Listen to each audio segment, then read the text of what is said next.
Eu não sei se vocês já sentiram o cheiro de um hospital público de madrugada. É uma mistura de álcool, desinfetante forte e aquela coisa azeda que só a doença exala. Esse cheiro, para mim, virou o cheiro da minha vida. Eu sou Ana Lúcia, mas todo mundo aqui no Hospital Santa Clara me conhece só como Ana, enfermeira.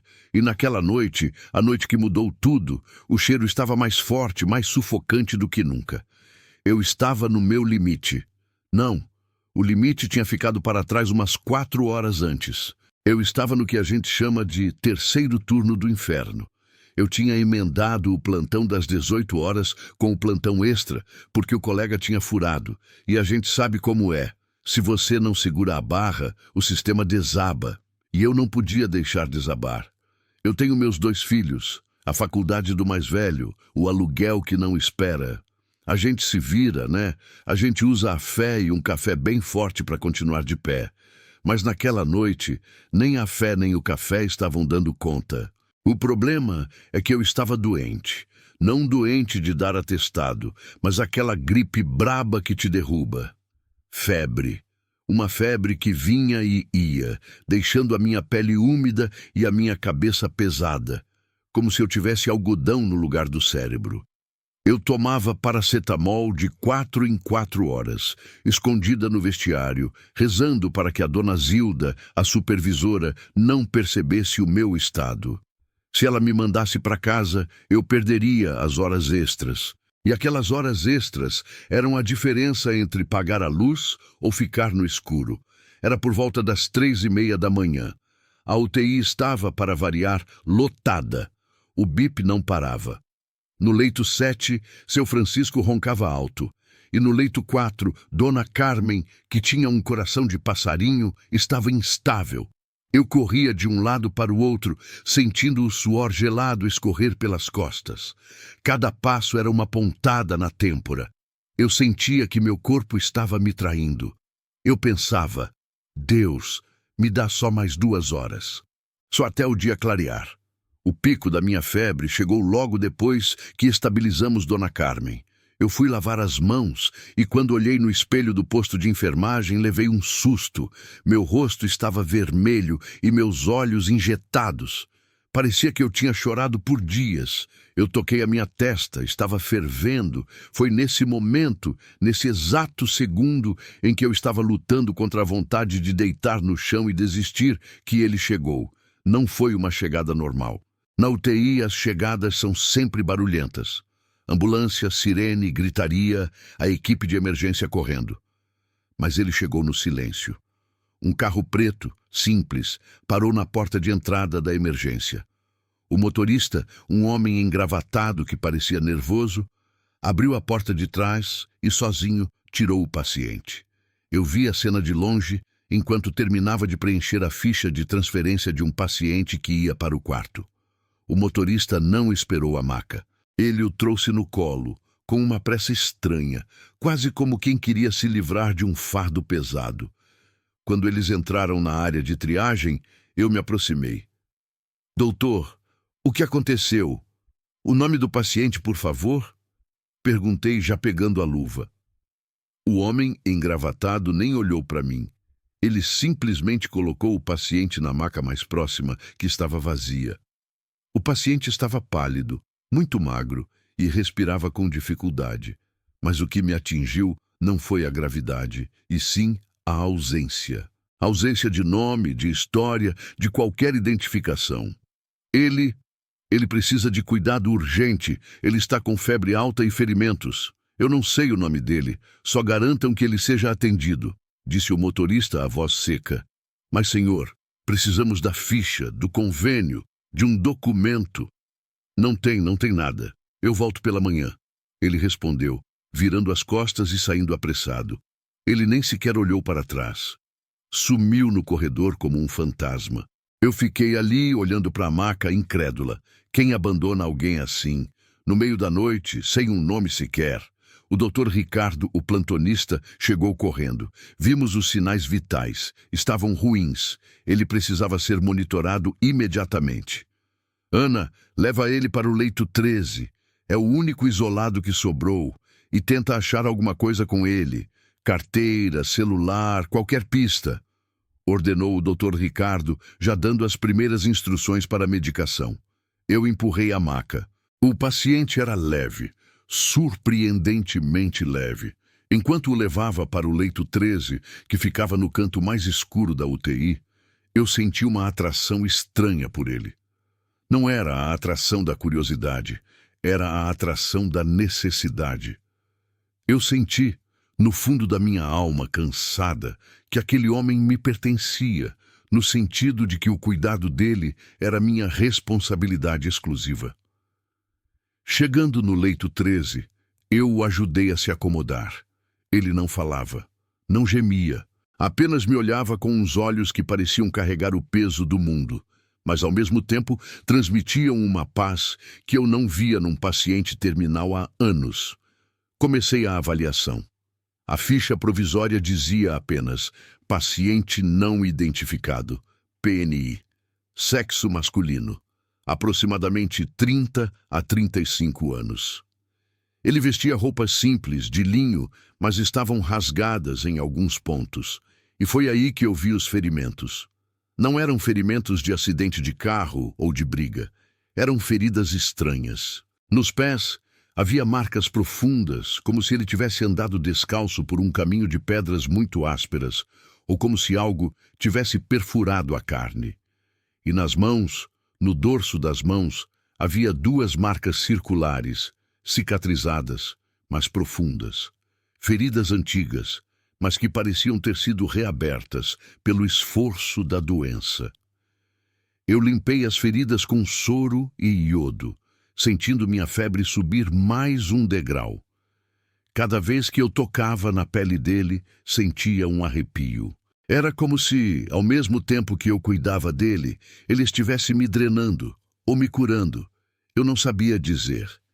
Quem é você, meu Deus? Eu murmurei, enquanto cobria as feridas dos pés. Ele não respondeu, mas vi seus lábios se moverem levemente, como se ele estivesse tentando falar, mas não tivesse forças. Ele apenas me olhava com aquela serenidade. Eu estava tão focada nele que mal percebi que o dia estava começando a clarear e a minha condição física estava piorando rapidamente. A febre me dava calafrios tão fortes que meus dentes batiam. Eu precisava sentar, eu precisava deitar.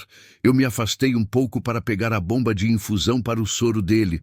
Foi quando a dona Zilda, a supervisora implacável, entrou na UTI para a vistoria da manhã. Dona Zilda era uma mulher grande, de óculos apertados, que não tolerava erro, e menos ainda moleza. Ela me viu cambaleando um pouco, encostada na parede. "Ana Lúcia! Pelo amor de Deus, o que é isso? Você está verde!" A voz dela cortou o silêncio da UTI. Eu tentei disfarçar, endireitando a postura. "Não, dona Zilda, estou só cansada. É o 3º plantão." Ela não me deu chance de terminar. Ela veio até mim e, sem pedir licença, colocou a mão enorme na minha testa. "Você está queimando. Sua temperatura está em 40 graus, Ana. Você está delirando. Você tem que ir para casa agora. Não vou permitir que você passe uma doença infecciosa para os pacientes." Meu coração afundou. 40 graus, eu sabia. Mas se eu fosse para casa, meu plantão de folga seria descontado. E quem cuidaria do PNI? "Dona Zilda, por favor. O plantonista está chegando em meia hora. Eu só preciso estabilizar o paciente novo, o leito 13. Ele chegou sem identificação, está muito grave. Eu não posso deixar ele sozinho agora." Eu implorei. Dona Zilda olhou para o leito 13, que estava coberto com um lençol branco, com o monitor apitando baixinho. Ela suspirou, irritada. "Ana, o leito 13 é um paciente como outro qualquer. Você está colocando a sua saúde e a dos outros em risco. Saia daqui. Agora. Vou chamar a enfermeira Lídia para te substituir." "Não, dona Zilda, por favor. Eu prometo que vou sentar aqui, no posto, e só monitorar. Eu juro que não vou tocar em nada sem máscara e luva dupla.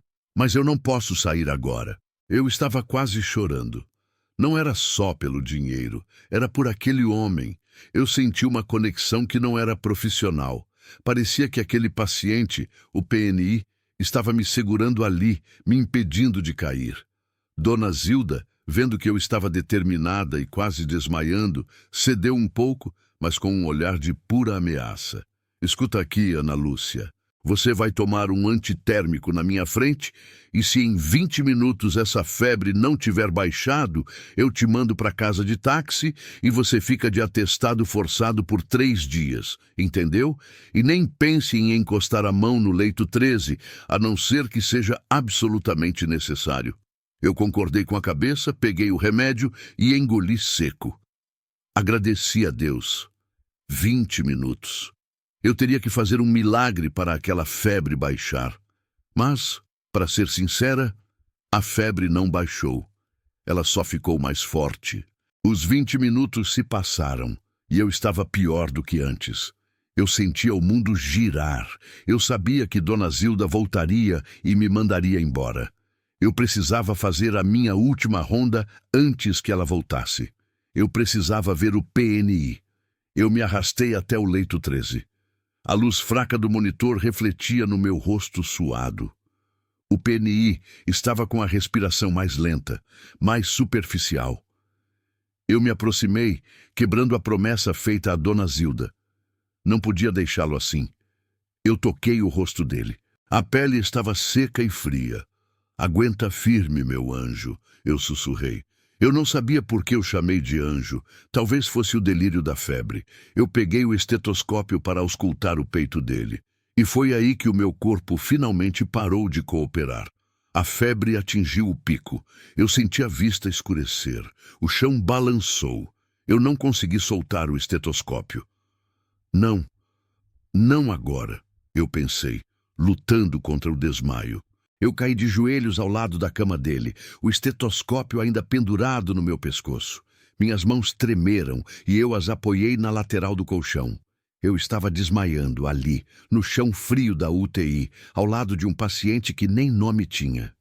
Nesse momento de escuridão total, de fraqueza absoluta, eu senti uma mão tocar a minha cabeça. Não era a mão de Dona Zilda. Era uma mão quente, firme, mas incrivelmente suave. Ela tocou a minha testa ardente. Eu abri os olhos, com dificuldade. A luz da UTI parecia um holofote me cegando. Eu olhei para cima. O PNI, o paciente não identificado do leito 13, que mal conseguia respirar, estava sentado na cama. Ele me olhava. Seus olhos eram de um castanho profundo, e neles não havia mais a dor da doença, mas sim uma compaixão que parecia vir de séculos de sofrimento e amor. Ele sorriu. Um sorriso que iluminou o canto escuro daquele quarto. Eu tentei gritar, mas minha voz não saiu. Eu estava paralisada pelo choque e pela minha febre. Ana, ele disse. A voz dele era baixa, rouca, mas melodiosa, como um sino tocando à distância. Você precisa descansar. Quem é você? Eu consegui sussurrar, a minha respiração pesada. Ele não respondeu com um nome. Ele apenas continuou a me olhar e o calor da mão dele na minha testa começou a fazer efeito. Não era apenas a febre que estava baixando. Era a dor, o cansaço de 36 horas de trabalho, a preocupação com as contas. Tudo estava sendo lavado.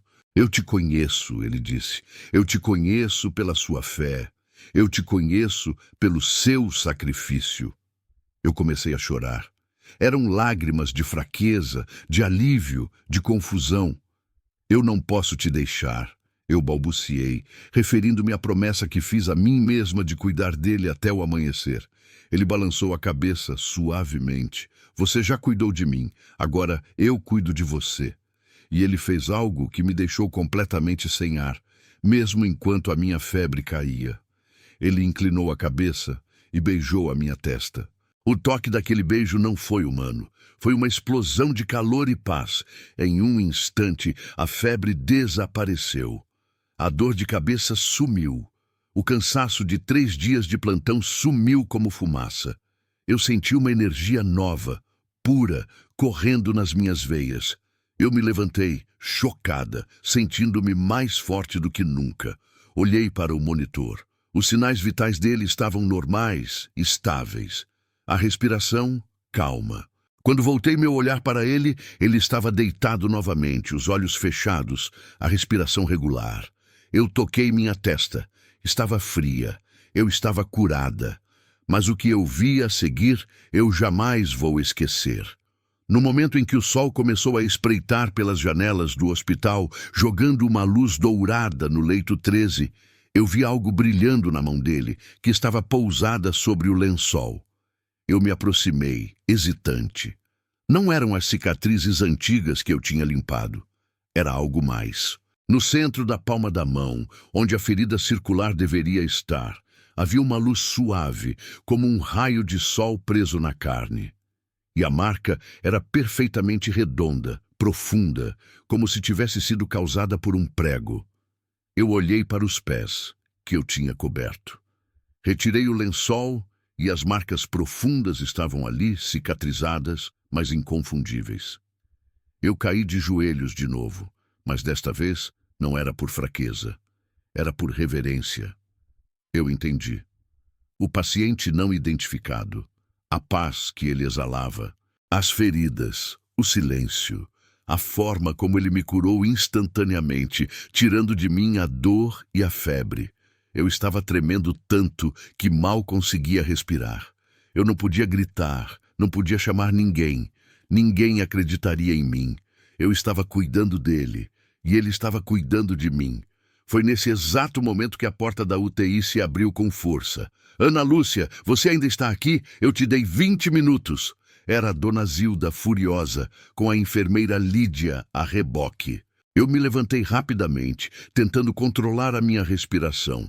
Dona Zilda, eu estou bem. A febre baixou, eu juro, e o leito 13, ele está estável. Dona Zilda se aproximou, desconfiada. Ela colocou a mão na minha testa. Sua expressão passou de fúria para confusão.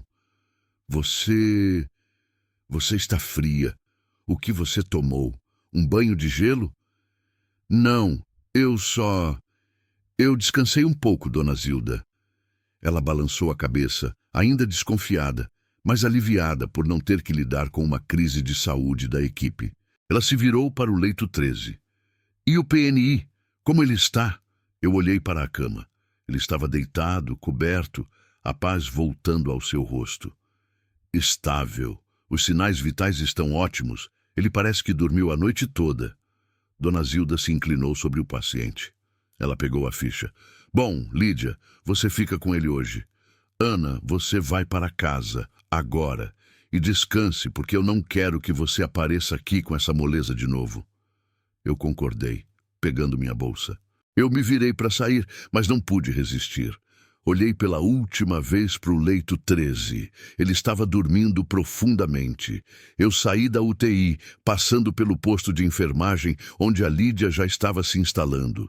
Eu me senti leve, como se tivesse tirado um peso de toneladas das costas. Não era só a cura física, era uma paz de espírito que eu nunca tinha sentido. Eu cheguei em casa, abri a porta e meus filhos ainda estavam dormindo. Eu tomei um banho e me deitei, mas eu não conseguia dormir. A imagem daquelas feridas e do sorriso dele não saía da minha cabeça. Eu sabia quem era o meu paciente, eu sabia o que tinha acontecido e eu sabia que eu precisava voltar. No meio da tarde, eu não aguentei. Tomei um ônibus de volta para o Santa Clara. Eu precisava ver se ele ainda estava lá. Eu entrei no hospital já fora do meu uniforme. Fui direto para a UTI. Bati na porta de vidro. A Lídia me atendeu. Ana, o que faz aqui? Você devia estar dormindo. Eu sei, Lídia. Mas eu vim ver o leito 13, o paciente não identificado. Como ele está? Lídia deu de ombros, voltando para o posto de enfermagem. O leito 13? Ah, ele foi liberado. Saiu um pouco depois que você foi embora. O Dr. Ricardo assinou a alta. Diz que ele estava perfeitamente bem. Sumiu. Eu senti um frio na barriga. Sumido? Mas quem o levou? O motorista voltou? Não, ninguém levou. Ele simplesmente se levantou, vestiu a roupa e foi embora, sem documentos, sem ficha, sem nada.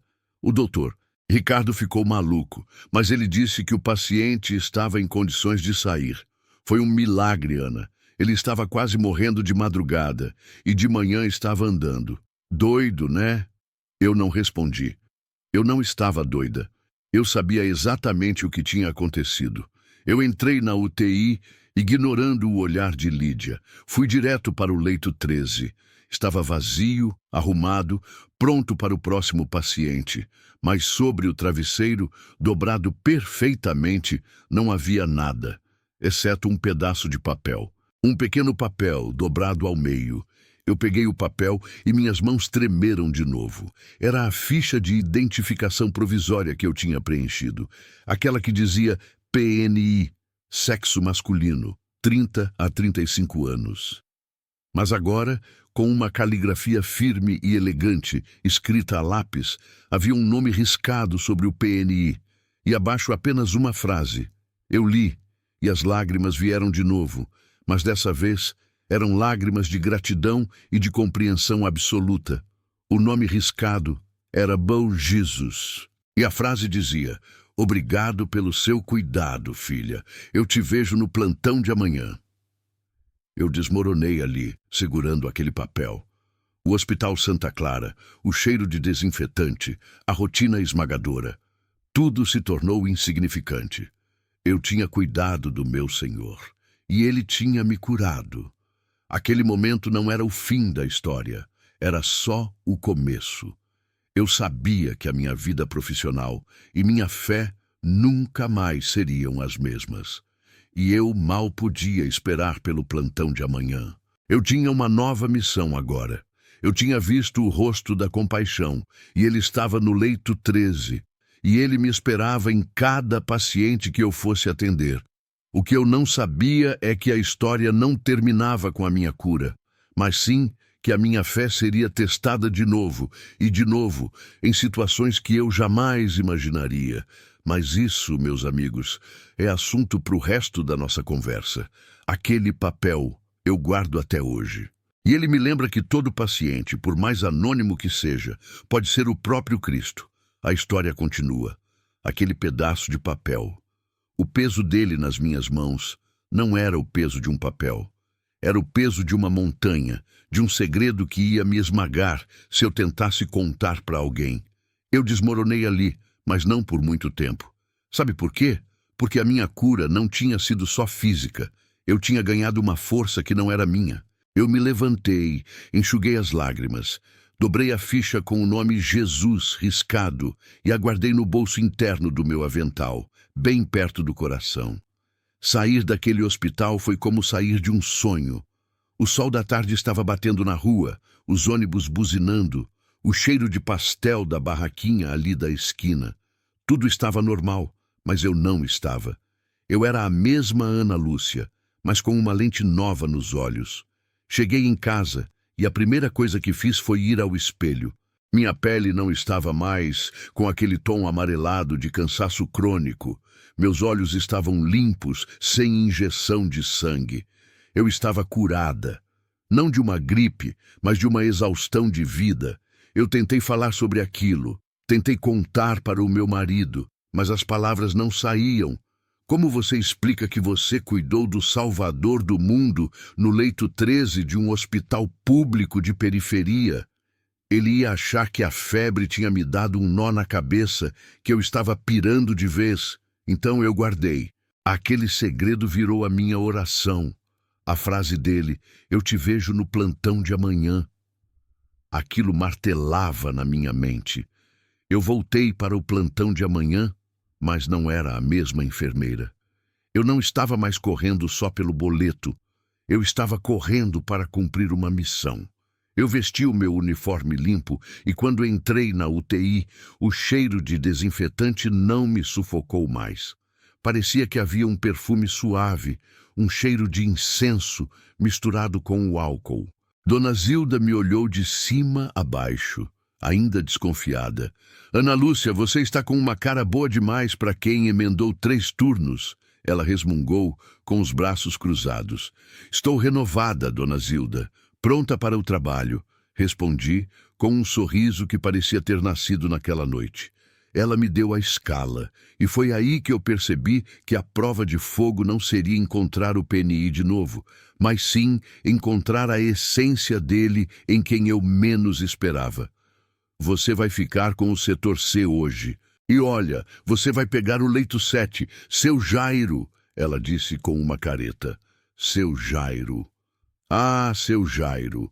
Quem trabalha em hospital sabe que todo lugar tem o paciente, aquele que ninguém quer.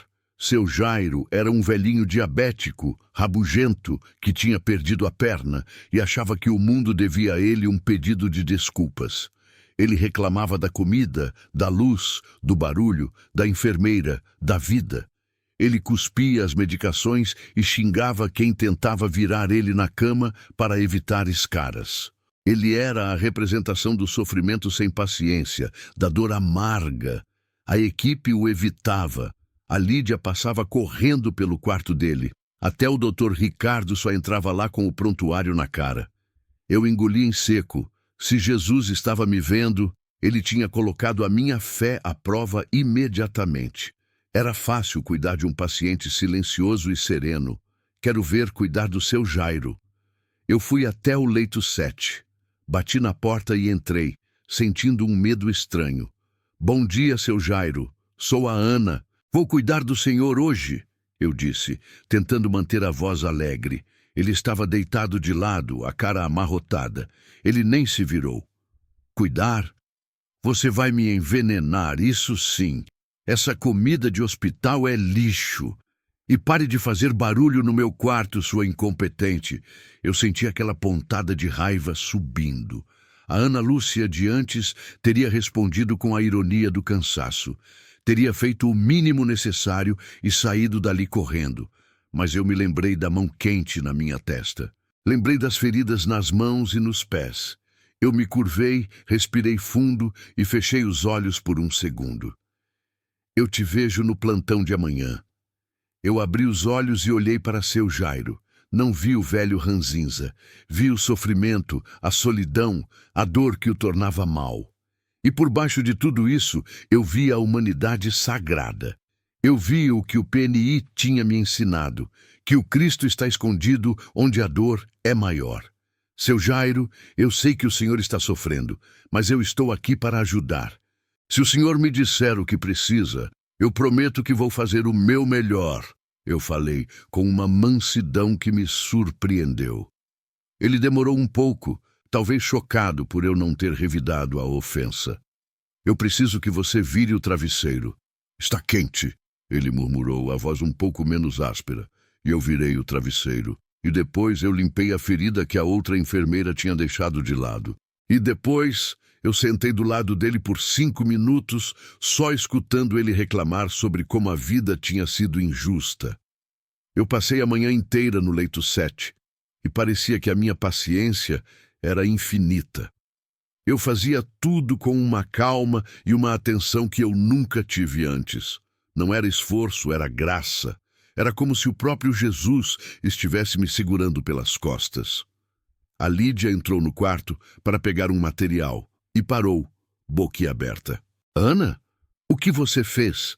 O seu Jairo não xingou você ainda, ela cochichou. Eu apenas sorri.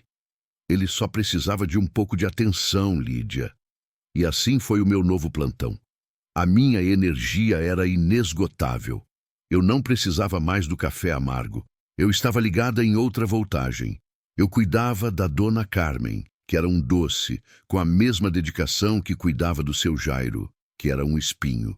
Eu via a mesma dignidade em todos. Essa mudança não passou despercebida. Dona Zilda começou a me observar. Ela via que eu estava fazendo o trabalho de 3 pessoas sem suar, sem reclamar e ainda por cima com um brilho nos olhos. Ana Lúcia, você está aprontando alguma. Você está calma demais, ela me disse um dia na saída. Estou só fazendo o meu trabalho, dona Zilda, eu respondi. Mas eu sabia que estava fazendo muito mais. O tempo passou. 1 semana. 2 semanas. Eu continuava guardando o papelzinho no meu avental, como um amuleto sagrado. Minha vida financeira melhorou um pouco, porque a força nova me permitiu pegar mais plantões extras sem cair de febre. A saúde dos meus filhos estava ótima. Era como se a bênção daquele beijo na testa tivesse se espalhado pela minha casa.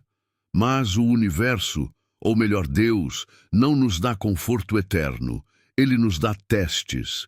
E o meu teste chegou na 3ª semana. Era uma sexta-feira, o dia mais caótico da semana. Tínhamos acabado de receber um caminhão de pacientes vítimas de um acidente na Via Dutra.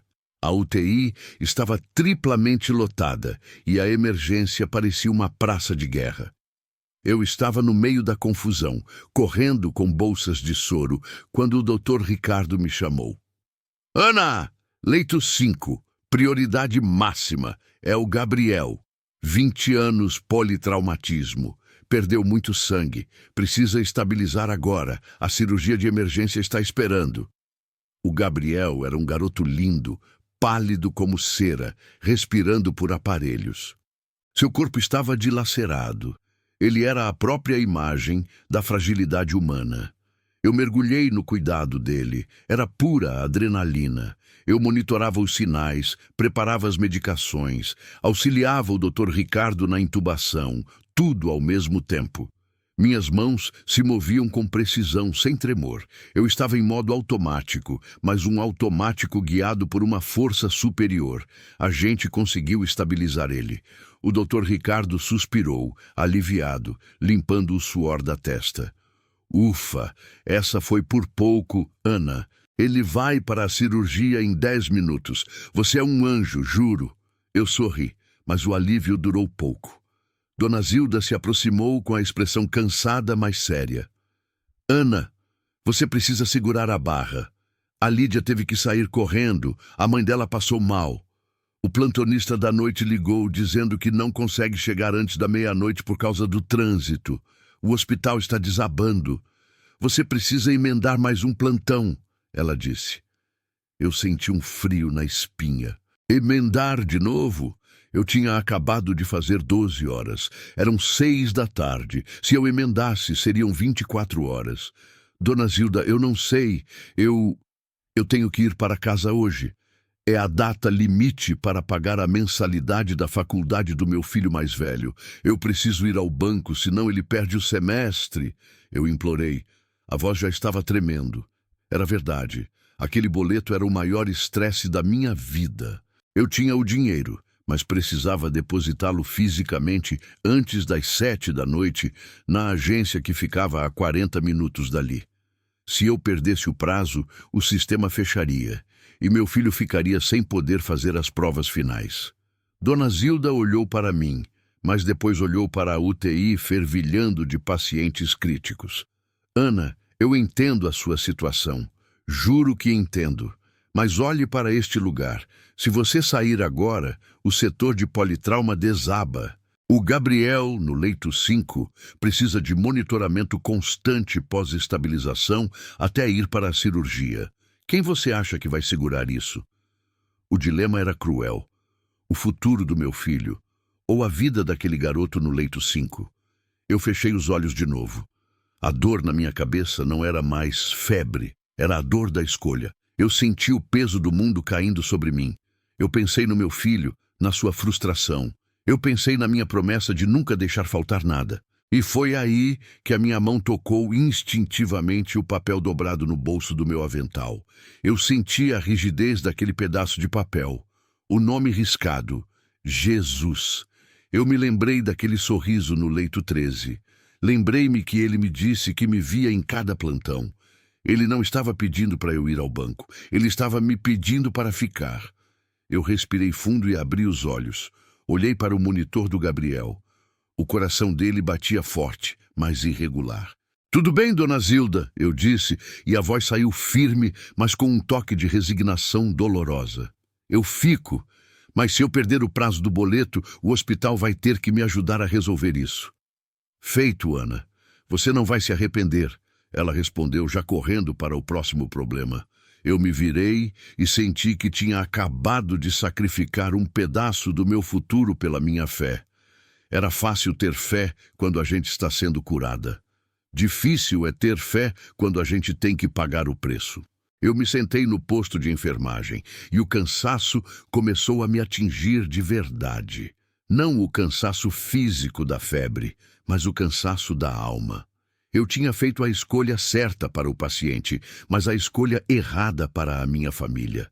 Eu senti um aperto no peito, uma tristeza profunda. O tempo passou arrastado, 7 horas da noite. O banco fechou. 8 horas da noite.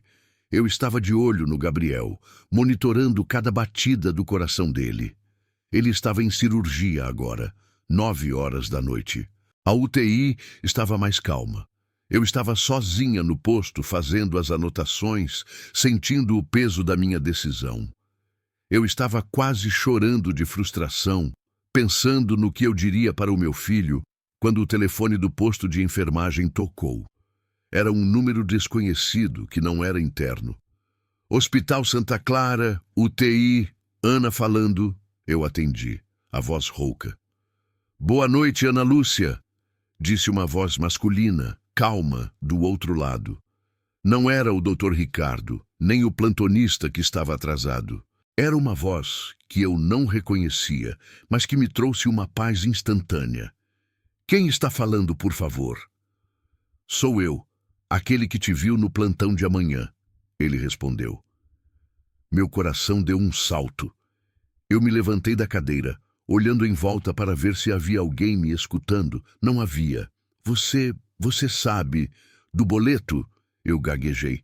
Eu sei de tudo, Ana. Eu sei do seu sacrifício. Eu sei da sua dor, ele disse. A voz parecia vir de dentro do próprio telefone, mas também de dentro de mim. Mas como? Você escolheu o cuidado sobre o conforto, a vida sobre o dinheiro. Você me viu no leito 5, Ana. E você não me abandonou, ele explicou de forma simples. Eu estava tremendo de novo, mas dessa vez não de febre, e sim de espanto e reverência. Eu perdi o prazo, senhor. Meu filho... Não, você não perdeu o prazo. Ele me interrompeu. Eu cuido dos seus, assim como você cuida dos meus. O boleto foi pago. O dinheiro que você tinha reservado, eu o multipliquei. Eu fiz o depósito. Seu filho está seguro. Eu caí de joelhos, segurando o telefone, chorando incontrolavelmente, não de tristeza, mas de uma gratidão que me sufocava. Mas quem é o senhor? De onde está falando? Eu mal consegui articular. Ele riu, um som suave e melodioso, como o sino que eu tinha ouvido na noite da minha cura. Eu estou sempre onde há necessidade, Ana, e onde há amor. Eu só liguei para te lembrar que a sua missão não é um fardo, é uma bênção, e que você nunca mais vai estar sozinha nesse plantão. E antes que eu pudesse responder, a ligação caiu. O telefone fez aquele barulho seco de linha interrompida. Eu me levantei, cambaleando, com o rosto molhado.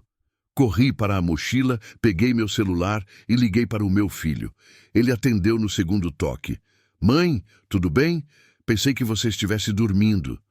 Filho, o boleto, a mensalidade, você checou? Sim, mãe, você não vai acreditar. Eu estava no desespero, pensando que ia perder o prazo, mas eu entrei no aplicativo do banco e o dinheiro estava lá, depositado. E o mais estranho, o valor estava arredondado para cima, com uns R$ 50 a mais. Eu paguei agora há pouco. Que bom que deu tempo. Eu desliguei o telefone sem conseguir falar mais nada. O meu dinheiro, multiplicado, depositado, na hora exata em que eu estava dizendo a dona Zilda que não podia ficar. Eu voltei para o posto de enfermagem e peguei o papelzinho no meu bolso. O nome Jesus estava ali. E a promessa: eu te vejo no plantão de amanhã. Eu entendi. Ele não só me curou, como agora ele estava zelando pela minha casa e pela minha vida, para que eu pudesse, de corpo e alma, servir aos doentes. A minha fé tinha sido recompensada de uma forma que desafiava toda a lógica bancária e hospitalar. A partir daquela noite, Eu não tive mais medo de nada, nem de Dona Zilda, nem de plantões triplos, nem de boletos apertados. Eu sabia que estava protegida, e o meu trabalho na UTI se tornou um sacerdócio. Eu não era mais apenas uma enfermeira, eu era uma mensageira, uma cuidadora com a certeza de que cada toque, cada palavra de conforto era um ato de amor direto a ele. Eu comecei a ver milagres pequenos todos os dias. O paciente que o Dr. Ricardo tinha dado como perdido, de repente melhorava. O seu Jairo, o Ranzinza, começou a me chamar de minha filha e até aceitava a comida do hospital sem resmungar se fosse eu que levasse. A paz que eu senti na noite da minha cura, eu comecei a espalhar na UTI. Os colegas começaram a comentar. A Lídia falava que eu tinha virado santa.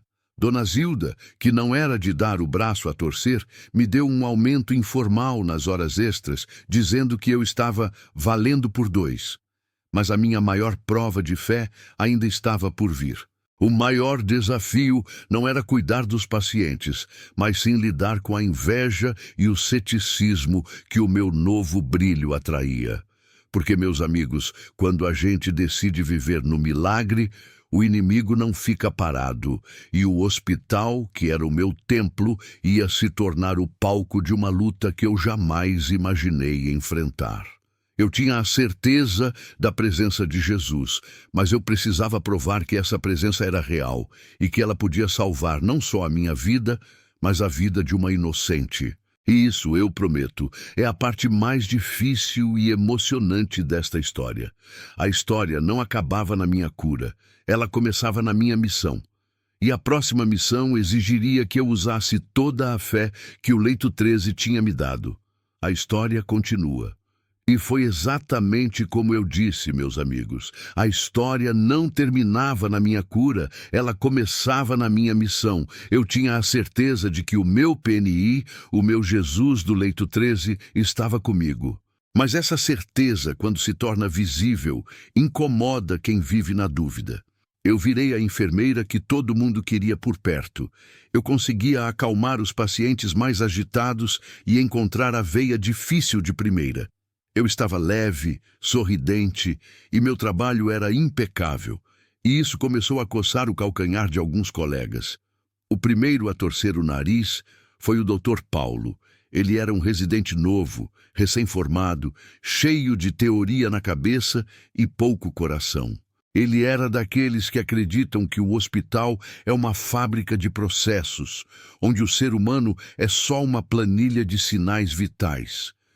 Ele me via sentando ao lado do seu Jairo para escutar as reclamações dele e achava que eu estava perdendo tempo. Enfermeira Ana, sua função é administrar medicação e monitorar. Não é fazer terapia de grupo. Ele me alfinetou um dia, com a cara amarrada. Doutor, a melhor medicação que existe é a atenção. Quando a gente acalma a alma, o corpo responde. Eu devolvi sem perder a calma. Eu tinha aprendido a não entrar em briga. O Dr. Paulo revirava os olhos. Ele era o puro ceticismo. Para ele, tudo o que eu fazia que saía do manual era perigoso. Ele não entendia a nova energia que me movia. Ele via a eficiência, mas não via a fé por trás dela. A Dona Zilda, por outro lado, estava dividida. Ela era uma mulher prática. Ela podia não entender a minha iluminação, mas ela via os resultados. Os pacientes do meu setor tinham menos complicações, menos escaras, menos queixas. Ela me protegia dos resmungos do Dr. Paulo, porque no fim das contas, a produtividade dela aumentava. Mas o grande teste, aquele que decidiria se a minha fé era só um delírio pós-febre ou uma verdade sólida, veio em uma noite fria de inverno, perto das 10 horas.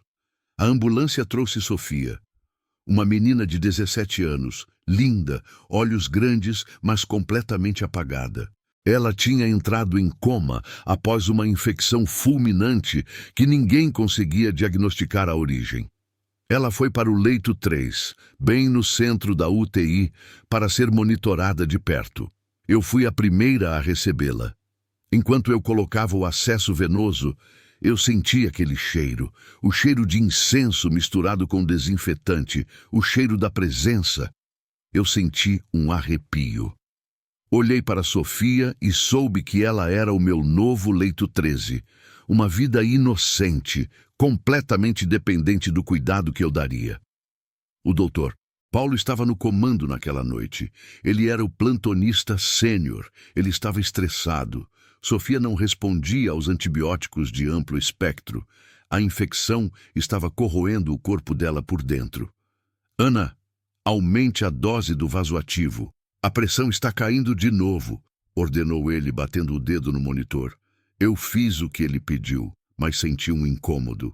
Uma voz suave, a mesma voz que me acalmou no telefone, parecia sussurrar. Não é a dose, é o tipo. Passamos 3 horas lutando contra a queda de pressão de Sofia. O corpo dela parecia rejeitar a vida. A cada minuto, os sinais vitais pioravam. O doutor Paulo estava pálido. Não consigo entender. Estamos seguindo o protocolo à risca. Ela deveria estar estabilizando. Ele gritava, frustrado. Eu estava ao lado de Sofia, limpando o suor frio de sua testa. Meus dedos tocaram o papel dobrado no meu avental. Eu fechei os olhos e rezei, mas não uma oração de súplica, uma oração de escuta. Então eu vi. Não uma visão mística, mas uma clareza absoluta, como se a resposta tivesse sido escrita na tela do monitor. Sofia estava tendo uma reação paradoxal. O antibiótico que o Dr. Paulo estava usando, que era o protocolo para infecções desconhecidas, estava, na verdade, piorando a condição dela. Não era alergia, era uma reação metabólica rara, que só acontece em pacientes muito jovens. Eu me virei para o Dr. Paulo. Doutor, eu sei o que está acontecendo. Ela está rejeitando o vancomicina. Não está aguentando. Precisamos trocar para o polimixina B e rápido. O rim dela não vai aguentar mais 30 minutos com essa droga. O Dr. Paulo parou, incrédulo. Ele me olhou como se eu tivesse acabado de propor um ritual de sacrifício no meio da UTI. O quê? Ana Lúcia, você está louca? O protocolo de choque séptico aqui é claro. Vancomicina é o padrão ouro. Você não pode sugerir a troca para polimixina B, que é muito mais tóxico, sem uma hemocultura confirmada. Isso é imprudência médica. Mas, doutor, ela não tem tempo para o resultado da cultura. Ela vai morrer em 10 minutos se continuarmos com isso. Eu insisti, sentindo a urgência queimando na minha garganta. Ele se aproximou de mim, o rosto vermelho de raiva e estresse. Você é uma enfermeira, Ana. Você segue ordens. Eu sou o médico responsável. Se você tocar nessa bomba de infusão para trocar a medicação, eu juro que você será demitida e terá seu registro cassado por interferência. Eu senti o medo de perder o emprego, de ver meu filho sem a faculdade, de enfrentar a ira de um médico arrogante. Era o medo que a Ana Lúcia de antes sentiria. Mas eu olhei para Sofia. O rosto dela estava cinzento. O monitor apitava em um ritmo desesperador. Eu vi a inocência dela, o sofrimento. E me lembrei do leito 13. Eu não podia abandoná-la. Eu fiz a minha escolha. Eu ignorei o Dr. Paulo. Minha mão, guiada por aquela força que me curou, esticou-se para a bomba de infusão. Eu desliguei o vancomicina, peguei o frasco de polimixina B, que estava na prateleira de emergência, e comecei a preparar a nova infusão. Ana Lúcia, pare imediatamente! Gritou o Dr. Paulo, tentando segurar o meu braço. Eu o desviei com uma força que não era minha. Doutor, se ela morrer, a responsabilidade é minha. Mas eu não vou assistir ela partir sabendo que a resposta estava aqui. Eu conectei o polimixina B. O Dr. Paulo estava bufando, pegando o celular para ligar para a supervisão. Nesse exato momento, Dona Zilda entrou na UTI, atraída pelo barulho e pelos apitos frenéticos. Ela viu a cena, eu conectando uma droga de alto risco e o Dr. Paulo parecendo um louco descontrolado. O que diabos está acontecendo aqui? rugiu Dona Zilda. Dona Zilda, essa mulher está quebrando o protocolo. Ela está prestes a matar a paciente com uma droga desnecessária, acusou o Dr. Paulo, apontando para mim. Eu não desviei o olhar. Olhei para a Dona Zilda e, pela primeira vez, eu não senti medo dela. Eu senti a autoridade da verdade. Dona Zilda, a Sofia está reagindo mal ao vancomicina. Eu troquei. Se a senhora quiser me mandar embora, pode fazê-lo. Mas a pressão dela vai subir em 5 minutos. O silêncio na UTI foi sufocante. Todos os outros enfermeiros pararam o que estavam fazendo, olhando para o leito 3. Dona Zilda olhou para mim, depois para o Dr. Paulo e depois para o monitor. Ela viu o desespero do Dr. Paulo, mas viu a calma de ferro nos meus olhos. Ela hesitou. Doutor, me dê 5 minutos. 5 minutos, Ana. Se a pressão não subir, você está fora, disse Dona Zilda, a voz baixa, mas firme. Eu assenti. 5 minutos. Eu me ajoelhei ao lado de Sofia, pegando sua mãozinha fria. Eu não rezei em voz alta. Eu apenas senti a presença dele. 1 minuto, 2 minutos. O monitor continuava apitando a queda de pressão. O Dr. Paulo sorriu de escárnio, cruzando os braços. Eu te avisei, enfermeira. Você e sua fé supersticiosa acabaram de... No 3º minuto, o alarme de pressão arterial parou de tocar. O número na tela, que estava perigosamente baixo, deu um salto, voltando para a faixa de segurança. 4 minutos. A saturação de oxigênio melhorou. A cor cinzenta do rosto de Sofia começou a dar lugar a um tom mais róseo. 5 minutos. O corpo de Sofia relaxou visivelmente. O monitor estava estável, perfeitamente estável. O polimixina B estava funcionando. O Dr. Paulo ficou mudo. Sua boca abriu e fechou, sem conseguir formar uma palavra. Ele estava olhando para o monitor como se ele tivesse acabado de ver um fantasma. Dona Zilda se aproximou da cama, observou Sofia e depois olhou para mim. Não havia mais raiva, nem desconfiança. Havia apenas uma admiração profunda, quase assustada. Ana Lúcia, como você sabia? Ela perguntou, a voz quase um sussurro. Eu olhei para o Dr. Paulo, que estava destruído pelo erro, e olhei para Sofia, que estava salva. Eu não podia contar a verdade. Eu não sei, Dona Zilda. Eu só senti. A gente que trabalha aqui há anos desenvolve uma intuição. Eu soube que era a única chance dela. O Dr. Ricardo, o plantonista da manhã, chegou nesse momento entrando na UTI. Ele viu a cena, a UTI em silêncio tenso, Dona Zilda pálida, o Dr. Paulo em choque e Sofia estável. Ele perguntou o que havia acontecido. Dona Zilda explicou a situação com cuidado, mencionando a quebra de protocolo, mas focando na recuperação milagrosa da menina. O Dr. Ricardo, que era um médico mais experiente e menos arrogante, analisou a situação rapidamente. Polimixina B? Ana Lúcia, você teve coragem, mas você salvou a vida dela. Pela resposta imediata, você estava certa. Era uma hipersensibilidade rara ao vancomicina que causaria falência renal. Se tivéssemos esperado pelo hemocultura, ela teria morrido na mesa de cirurgia. Você fez a escolha certa, a escolha rápida. O Dr. Paulo tentou argumentar sobre o protocolo, mas o Dr. Ricardo o cortou. Dr. Paulo, o protocolo é um guia, não uma camisa de força. A medicina é uma arte, e a arte exige intuição. E a enfermeira Ana Lúcia, pelo visto, tem mais intuição do que todos nós juntos. Naquela noite, eu não fui demitida. Eu fui consagrada. O Dr. Paulo, humilhado, pediu transferência na semana seguinte. Ele não suportou o fato de que a fé e a intuição de uma enfermeira tinham salvo uma vida onde a ciência rígida tinha falhado. Sofia se recuperou, saiu do coma 2 dias depois e, quando abriu os olhos, a primeira pessoa que ela reconheceu foi a mim.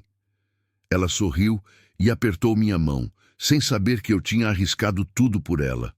O Hospital Santa Clara mudou depois daquele dia. Não de fachada, mas de espírito. Os enfermeiros começaram a me procurar para pedir conselhos, não só de trabalho, mas de vida. A Lídia parou de evitar o seu Jairo. A equipe começou a respirar um ar de mais humanidade. E eu? Eu guardei o papelzinho, o meu tesouro, por mais um mês. Eu o tocava todos os dias, lembrando do nome riscado, Jesus, e lembrando da promessa: eu te vejo no plantão de amanhã. Mas uma noite eu estava de folga, sentada na varanda de casa, olhando para o céu estrelado. Eu tirei o papel do bolso e o segurei contra a luz. Eu pensei, por que eu preciso de um pedaço de papel para me lembrar dele? Ele não está no leito 13, nem no leito 5, nem no leito 7. Ele está em mim. Ele se manifesta através do meu trabalho. A prova da sua presença não é um papel. É a minha vida e a vida que eu ajudei a salvar. Com uma paz profunda, eu peguei um fósforo e acendi o papel. O fogo consumiu a ficha provisória. O nome Jesus virou cinzas leves que o vento levou. Eu não precisava mais do segredo físico. Aquele momento no leito 13 não tinha sido uma visita, tinha sido uma transformação. Eu continuo no Hospital Santa Clara. Dona Zilda se aposentou e eu assumi o cargo de supervisora da UTI. Eu não sou implacável como ela era, mas sou exigente com o cuidado, com a humanidade. E de vez em quando o plantão está pesado, quando o bip não para e o cheiro de hospital sufoca, eu fecho os olhos por um segundo e eu sinto. A febre não volta, mas o calor daquela mão na minha testa, sim. Eu me lembro que cada paciente que entra por aquela porta, seja o rabugento seu Jairo, a delicada Dona Carmen, a jovem Sofia ou um paciente não identificado, eles carregam a centelha da dignidade divina.